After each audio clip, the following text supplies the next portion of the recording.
Hello friend, स्वागत है आपका इनक्यू स्टडी यूट्यूब चैनल पर।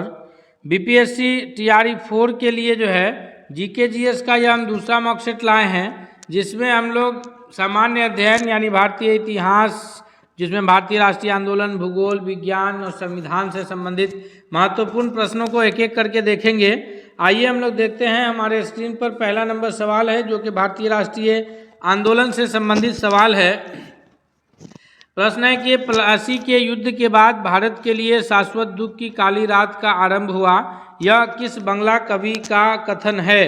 तो प्लासी का युद्ध कब लड़ा गया था? याद है आप लोगों को कि 23 जून 1757 ईस्वी को प्लासी का युद्ध बंगाल के मुर्शिदाबाद के पास प्लासी में लड़ा गया था।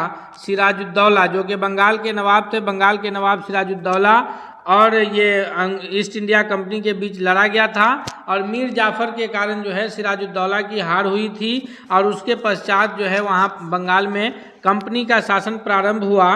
तो यह कथन नवीन चंद्र सेन का है, जिन्होंने कहा था कि प्लासी के युद्ध के बाद भारत के लिए शाश्वत दुख की काली रात का आरंभ हो गया था। अगले प्रश्न की ओर बढ़ते हैं। सवाल नंबर दूसरा है हमारे स्क्रीन पर कि किस इतिहासकार ने 1765 ईस्वी से लेकर के 1772 ईस्वी तक कंपनी के राज्य को द्वैत शासन के काल को डाकुओं का राज्य कहा? जो द्वैत शासन व्यवस्था थी 1757 में प्लासी के युद्ध के पश्चात, जब वहाँ सही सुचारू रूप से, वैसे तो कंपनी का शासन आरंभ नहीं हुआ था, लेकिन जो नवाब होते थे वो कंपनी के अधीन रहते थे। लेकिन जब 1764 ईस्वी में यहाँ बक्सर का युद्ध हुआ, जिसमें बंगाल के नवाब, अवध के नवाब और ये मुगल सेना तीनों की संयुक्त सेनाएं लड़ी और उसमें भी कंपनी विजयी रहे, तो उसके पश्चात जो है 1765 में इलाहाबाद की संधि हुई और इलाहाबाद के संधि के पश्चात समझिए तो पूरी तरह से बंगाल में कंपनी का शासन लागू हो गया था और द्वैत शासन व्यवस्था थी, यानी फौजदारी का मामला जो है वो नवाब को देखना था और जितने भी ये मामले थे टैक्स वगैरह का मसला वो कंपनी देखती थी। तो ये डाकुओं का राज्य कहा गया इस शासन को। यह कथन किसका है? तो इस दूसरा नंबर प्रश्न का सही उत्तर है कि ये के.एम. पनिक्कर का कथन है। ऑप्शन बी इसका सबसे करेक्ट आंसर है। सवाल नंबर तीसरा है हमारे स्क्रीन पर कि निम्नांकित में से कौन सुमेलित नहीं है? तो इसमें से देखना यह है कि कौन से अंग्रेज गवर्नर के समय में कौन सी व्यवस्था लागू हुई थी और ये उसी के हिसाब से यहाँ हमको सुमेलित देखना है। जैसे लॉर्ड कॉर्नवालिस के समय में स्थायी बंदोबस्त, लॉर्ड वेलेस्ली के समय में सहायक संधि और वारेन हेस्टिंग्स के समय में दूसरा अंगल मैसूर युद्ध। तो यह इसमें से कौन सा ये नहीं है? तो यहाँ पर जो करेक्ट आंसर है यह ऑप्शन सी है कि तीसरा नंबर प्रश्न का ऑप्शन सी करेक्ट आंसर है कि वारेन हेस्टिंग्स के समय में ये द्वितीय अंगल में मराठा युद्ध नहीं हुआ था। ये 1300 इनका जो शासनकाल है ये 1803 से लेकर के 1805 के बीच का शासनकाल है वारेन हेस्टिंग्स का, और ये मराठा युद्ध जो हुआ वो इनके नेतृत्व समय में नहीं हुआ था। अगले प्रश्न की ओर बढ़ते हैं। सवाल नंबर चौथा है हमारे स्क्रीन पर कि वर्ष 1829 ईस्वी में सती प्रथा, जो कि एक समझिए तो सामाजिक बुराई थी, तो ये इसका उन्मूलन किसके द्वारा किया गया था? तो सती प्रथा के उन्मूलन के लिए तो राजा राम मोहन राय सबसे अधिक प्रयासरत थे, उनका बहुत अधिक इसमें सहयोग था, राजा राम मोहन राय का सहयोग बहुत था। लेकिन जो अंग्रेज अधिकारी लॉर्ड विलियम बेंटिक जो गवर्नर थे, उनके शासनकाल में ये व्यवस्था का अंत हुआ है। नेक्स्ट प्रश्न की ओर बढ़ते हैं। सवाल नंबर 5वां है हमारे स्क्रीन पर कि थियोसॉफिकल सोसाइटी ने भारत में कब और कहाँ अपना मुख्यालय स्थापित किया? तो ऐसे थियोसॉफिकल सोसाइटी की अगर हम लोग बात करें भारत से पहले 18, याद रखिए तारीख, चूँकि हम आपको सभी डिटेल्स में बताते चलते हैं ताकि इससे रिलेटेड कोई भी प्रश्न आए तो आपसे परीक्षा में छूटना नहीं चाहिए। इसलिए दोस्तों आपसे रिक्वेस्ट भी है कि अगर आप हमारे चैनल पर अब तक नए हैं, चैनल को सब्सक्राइब नहीं किया है, तो प्लीज़ चैनल को एक बार अभी जरूर सब्सक्राइब कर ही लीजिए और अगर यह वीडियो आपको पसंद आ रहा है तो दोस्तों के बीच शेयर कीजिए। ये थियोसॉफिकल सोसाइटी की जो स्थापना है यह 17 नवंबर 1875 ईस्वी को न्यूयॉर्क के रहने वाले न्यूयॉर्क में हुआ था और ये थे कौन? कर्नल हेनरी स्टील अल्को, तो इनके ये में जो है और मैडम हेलेना वाल्वास्की, ये दोनों लोग मिल करके जो है, जो मैडम हेलेना है यह रूस की रहने वाली थी और अमेरिका के थे कर्नल हेनरी, तो इन लोगों ने मिलकर के 17 नवंबर 1875 को न्यूयॉर्क में इसकी स्थापना किए थे और भारत में इसकी स्थापना 1882 में अडियार में हुई थी। कहाँ? 1882 अडियार में, जो कि अभी मद्रास यानी तमिलनाडु में वह जगह स्थित है। अगले प्रश्न की ओर बढ़ते हैं। सवाल नंबर 6 है हमारे स्क्रीन पर कि निम्नलिखित में से ज्योतिबा फूले के सत्यशोधक समाज ने क्या प्रयास किया था? तो ज्योतिबा फूले के द्वारा सत्यशोधक समाज की स्थापना 1873 ईस्वी में, जी हाँ, कब की गई थी? 1873 ईस्वी में किया गया था। और ये इसका जो प्रयास था वो ये था कि दंभी ब्राह्मणों तथा उनके अवसरवादी धर्म ग्रंथों से नीची जातियों की रक्षा करना, और इसके लिए ये सत्यशोधक समाज की स्थापना ज्योतिबा फूले के द्वारा 1873 ईस्वी में किया गया था। सवाल नंबर 7वां है कि वहाबी आंदोलन का मुख्य केंद्र कौन सा था? वहाबी आंदोलन का जो ये शुरुआत है ये 1820 से लेकर के समझिए तो 1870-75 तक वहाबी आंदोलन मुख्य रूप से चला है। और वहाबी आंदोलन जो हुआ ये वहाब नजदी के ये में नेतृत्व में अरब में हुआ था। ये सुन्नी मुसलमानों का एक ये था कि सही ये को मानने को लेकर के धर्म के आडंबरों को ख़त्म करने के लिए वहाब नजदी के द्वारा ये सऊदी के क्षेत्र में शुरू किया गया था वहाबी आंदोलन। भारत में सैयद अहमद बरेलवी, भारत में कौन इसको ये किए थे? तो सैयद अहमद बरेलवी के द्वारा जो है मुख्य रूप से वहाबी आंदोलन भारत में चला था।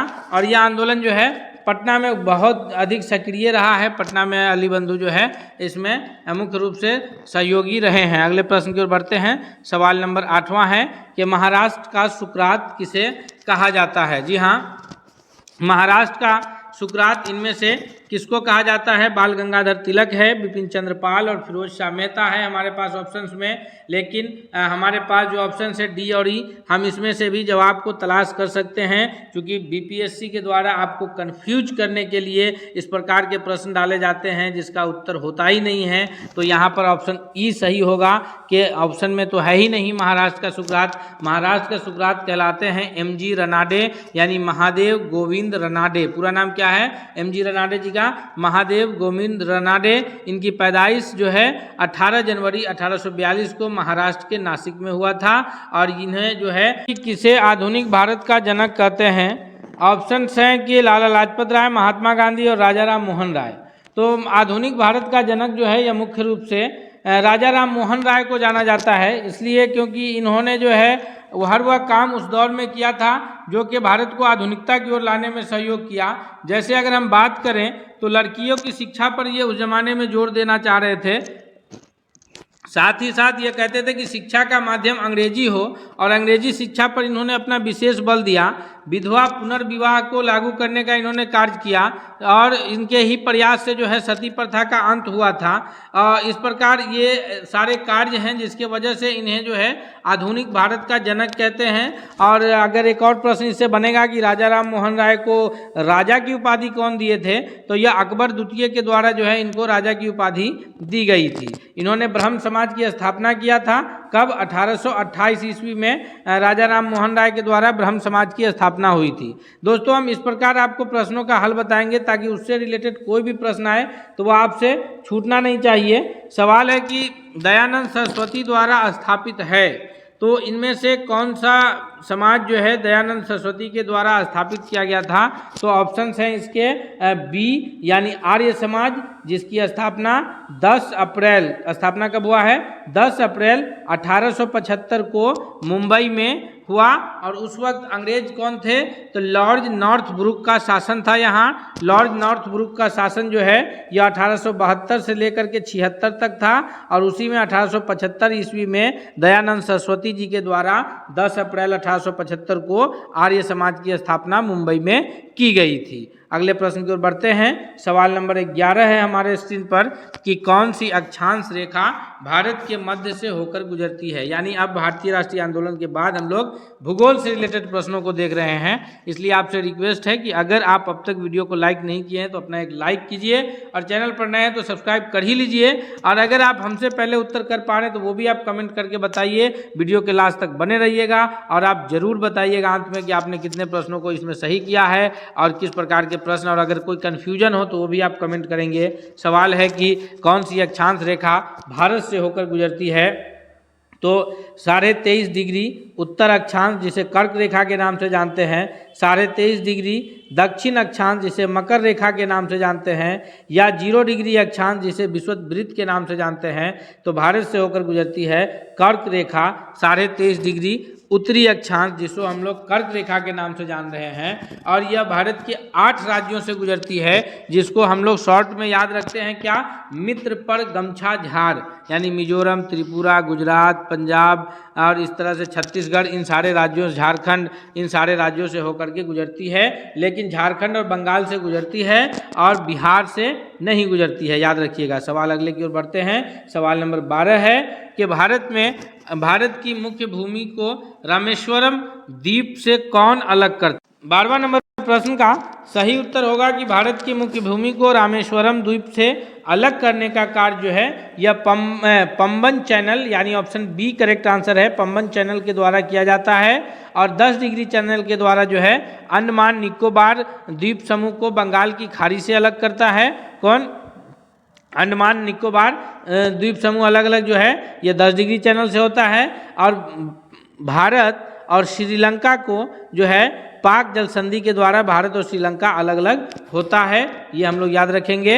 अगला प्रश्न है कि डंकन पास किसके बीच स्थित है। जी हाँ, डंकन पास जो है 13वां नंबर प्रश्न का ऑप्शन इनमें से कौन सा सही होगा, तो इसका करेक्ट आंसर ऑप्शन सी होगा कि दक्षिणी अंडमान एवं छोटा अंडमान जो है यह डंकन पास के पास स्थित है। प्रश्न नंबर 14 है कि भारत तथा चीन के बीच सीमा बनाने वाली रेखा कौन सी है।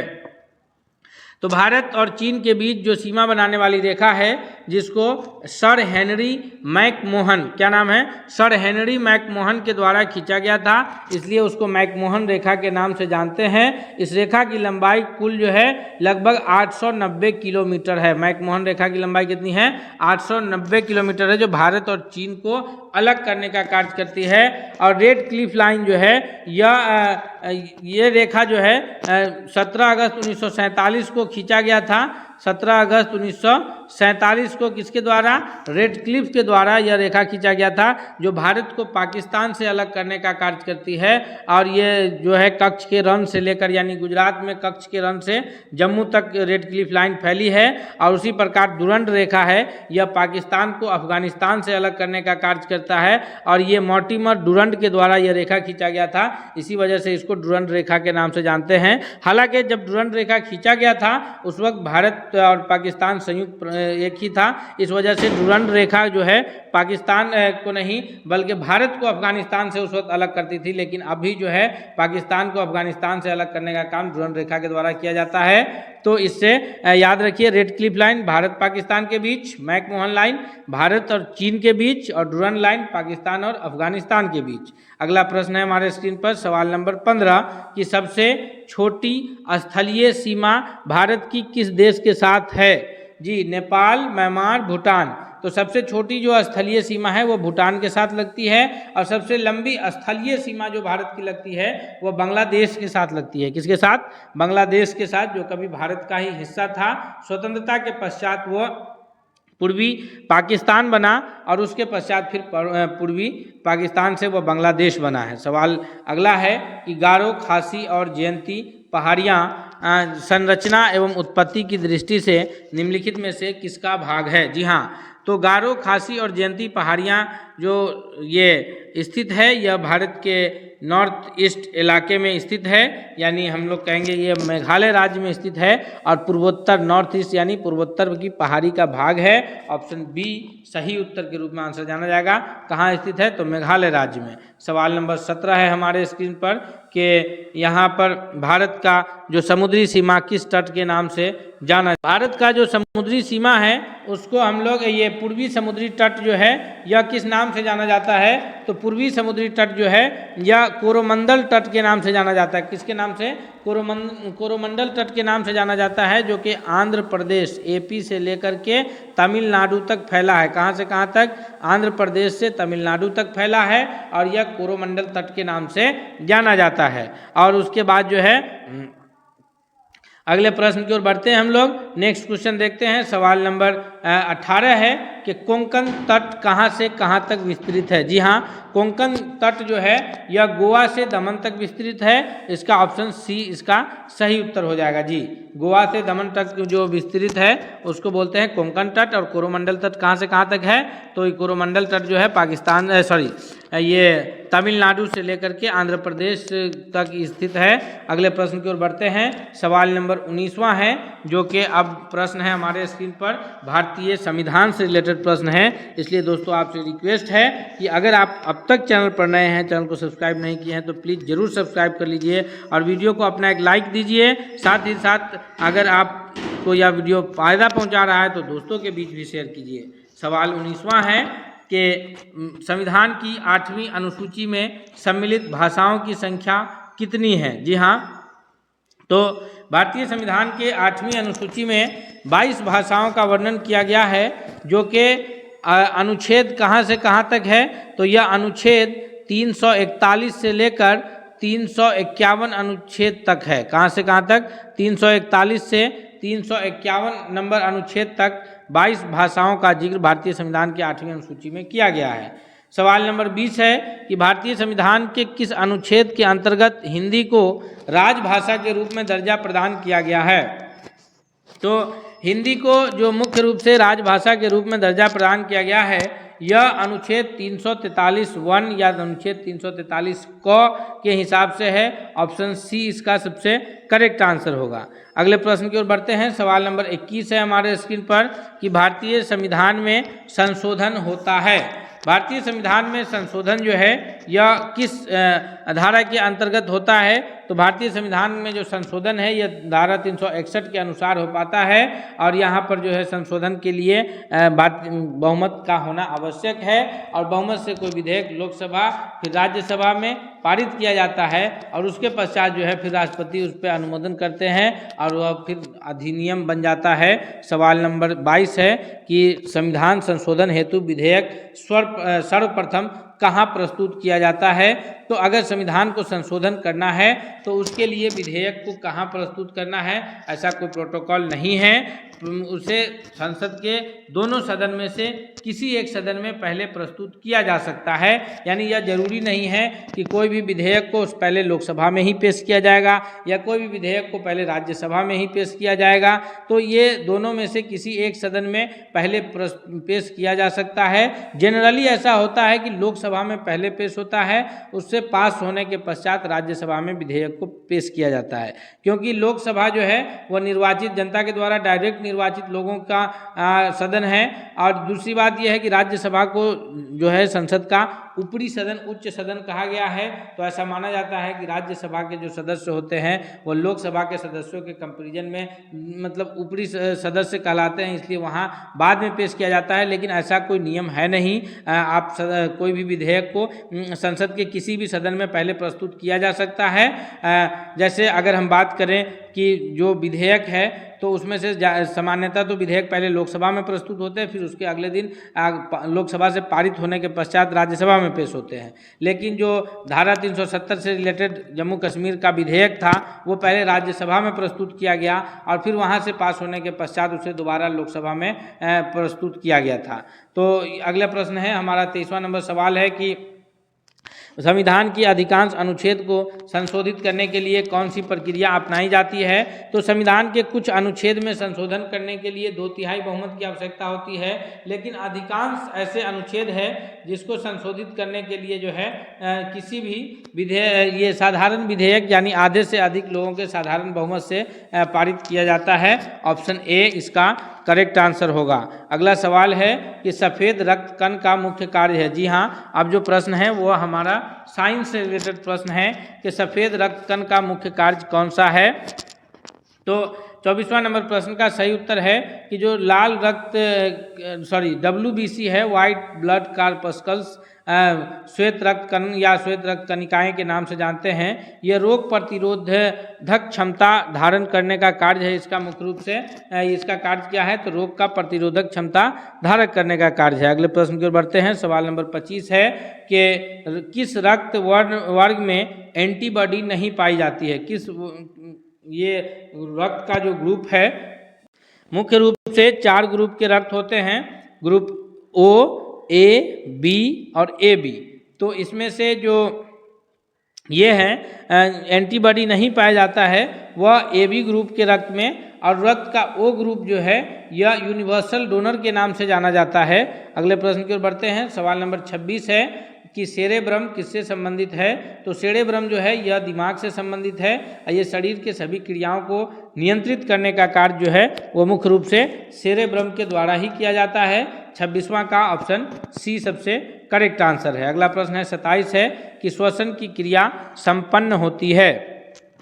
तो श्वसन की क्रिया, अगर हम लोग मनुष्य या कोई भी जंतु के श्वसन की बात करें तो श्वसन की क्रिया जो है यह मुख्य रूप से माइटोकॉन्ड्रिया में संपन्न होती है, और श्वसन के पश्चात ही ये जो हमारे भोजन है उसका ऑक्सीडेशन होता है, और ऑक्सीडेशन होता है तो फिर हमें ऊर्जा की प्राप्ति होती है। यही कारण है कि माइटोकॉन्ड्रिया में चूंकि श्वसन की क्रिया संपन्न होती है तो माइटोकॉन्ड्रिया को जो है यह कहा जाता है कि वह कोशिका का ऊर्जा गृह है, power house of the cell, इसीलिए कहा जाता है। सवाल नंबर 28 है कि स्तनधारी इनमें से यूरिया बनाते हैं। जो स्तनधारी है वो इसमें कहाँ यूरिया बनाते हैं, तो जो स्तनधारी जीव हैं जो उसमें मनुष्य भी शामिल हैं, उसमें यूरिया जो है लीवर में बनता है। 28वां का ऑप्शन ए करेक्ट आंसर हो जाएगा। नेक्स्ट प्रश्न है हमारे स्क्रीन पर 29वां कि बच्चों का लिंग निर्धारण किसके गुणसूत्र से होता है। जी हाँ, बच्चों का लिंग का जो निर्धारण होना है कि बच्चे जो भ्रूण जो पैदा होंगे तो वो लड़का पैदा होगा या लड़की पैदा होगी, तो इसका निर्धारण जो है यह पुरुष के गुणसूत्र से यानी पिता के गुणसूत्र से निर्धारण होता है। क्योंकि ये मनुष्य में जो है 23 जोड़े क्रोमोसोम होते हैं, जिसको ये 46 कह सकते हैं हम लोग। 23 जोड़ा है तो टोटल कितना हो जाएगा, 46 हो जाएगा। और ये 46 क्रोमोसोम में से जो 22 जोड़े क्रोमोसोम होते हैं वो समान होते हैं, लेकिन जो अंतिम जोड़ा होता है वो मेल का XY होता है और फीमेल का XX होता है। तो इसी में अगर XX का फर्टिलाइजेशन होगा तो फिर जो है भ्रूण जो बच्चे होंगे वो लड़की पैदा होगी, और अगर इस पुरुष के Y और महिला के X का फर्टिलाइजेशन होगा तो फिर बच्चा जो है वह बेटा पैदा होगा। तो इस प्रकार यहाँ कहा जा सकता है कि बेटा या बेटी बच्चे के लिंग निर्धारण के लिए अगर जिम्मेदार है तो वो पिता है यानी पुरुष जिम्मेदार है। अगले प्रश्न की ओर बढ़ते हैं। सवाल नंबर 30वां है कि गाय और भैंस के थनों में दूध उतारने के लिए कौन से हार्मोन की सुई लगाई जाती है, तो वह ऑक्सीटोसिन की सुई लगाई जाती थी। हालांकि अब इसे पूरी तरह से प्रतिबंधित किया गया है, ऑप्शन बी, लेकिन यहाँ करेक्ट आंसर है।